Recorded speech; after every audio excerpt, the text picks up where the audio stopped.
And if I think back about the early members of the church and some of the previous generations, it actually makes me a little bit sad, because you read the words they wrote, you read the books they wrote, and it just seems like they had such great knowledge, depth, and understanding of the gospel.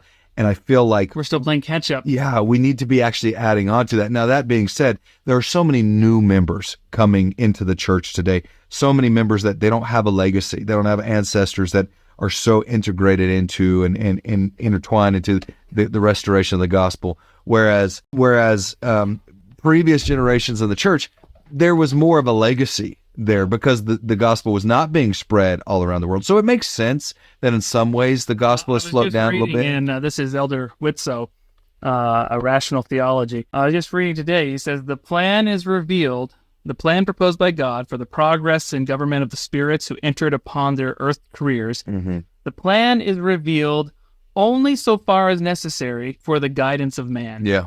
So there's wisdom in revealing things line upon line, for sure, with a structure, yep, so that all can come and partake of the living water. Well, I think for us, excuse me, individually and personally, for our families, one of the things we need to just be aware of thinking about this is we can establish a level of truth, a level of understanding for our family, with the hopes that our children then can take that, receive their own witness fairly, I don't want to say easily, but they're more apt to be able to receive that same witness, and then hopefully they're able to expound upon and actually move beyond what we were able to obtain. So really, it's more forward looking, I think. Well, there's wisdom in the patriarchal order, for sure, in the patriarchal structure.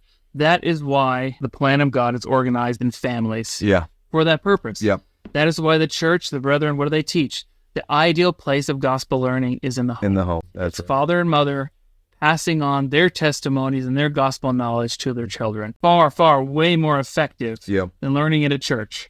That's correct. Going 2 hours once a week, maybe. Yeah. You know, lots of people go once a month or twice a month. I mean, it's unfortunate, but it's true. It's true. It's not enough. That's not enough to, the gospel, the truth and knowledge that's been revealed in these latter days is extensive. Yeah. It's massive. There's a wealth of knowledge available to us, and going to church once a week is not enough, right? Well, home is the best place, and just like Lehi and Nephi and Jacob, it's compounding. Yeah. The testimony and the knowledge of the fathers, righteously and correctly passed on to the children. That's how truth thrives and survives and grows. That's how we build Zion.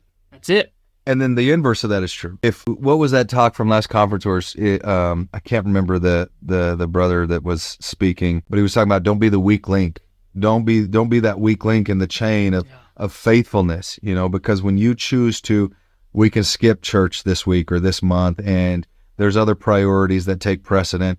For me, I spent a lot of time as a youth, because I was very good at baseball growing up. I spent a lot of time playing baseball and in baseball tournaments all weekend during the summer.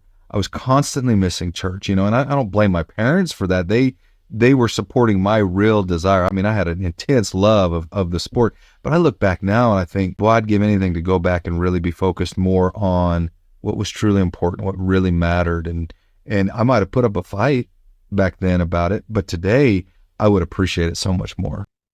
Thank you for watching. If you found this content spiritually enlightening, please like, comment, and subscribe. Like the gospel, these little things make all the difference, and it helps the algorithm push out better content for everyone to enjoy on YouTube.